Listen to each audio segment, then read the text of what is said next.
కులాంతర వివాహం చేసుకున్న ఓ ప్రేమ జంట తమకు రక్షణ కల్పించాలని పోలీసులను ఆశ్రయించారు.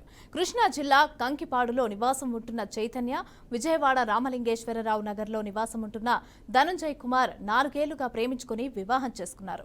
అయితే ఇద్దరి కులాలు వేరు కావడంతో పెద్దలు వీరి వివాహాన్ని అంగీకరించలేదు. దీంతో తమకు తల్లిదండ్రుల నుంచి రక్షణ కావాలి అంటూ పటమట పోలీస్ స్టేషన్ కు వెళ్లి పోలీసులను ఆశ్రయించింది ఈ ప్రేమ జంట. ఇక దీంతో ఇరు కుటుంబ సభ్యులను పోలీస్ స్టేషన్ కు పిలిపించి కౌన్సిలింగ్ ఇచ్చారు. అయితే చైతన్య అలాగే ధనంజయ్ ఇష్ట ప్రకారమే పెళ్లి చేసుకున్నందువల్ల తమ ఆస్తులతో వారికి సంబంధం లేదని ఇరువురి చేత లెటర్ రాయించుకున్నారు.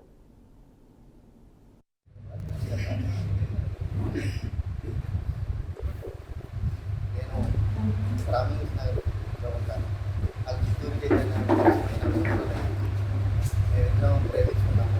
వాళ్ళ ఇంట్లో కూడా తెలుసు. కొన్ని రోజులు మాతో బాగానే ఉన్నారు. నేనే పెళ్లి చేస్తామని చెప్పి నాతో అన్నారు. సరే అని చెప్పి మేము కూడా బాగానే ఉన్నాము. తర్వాత ఏమైందంటే తనని పట్టడం అలా చేయడం మూలంగా మేము తిరుపతికి వెళ్ళి పెళ్లి చేసుకున్నాము. పెళ్లి చేసుకున్న వెంటనే మేము పడవటి పరిస్థితి వెళ్తే ఆ రోజు రిజర్వేషన్కి వాళ్ళు రాలేదు.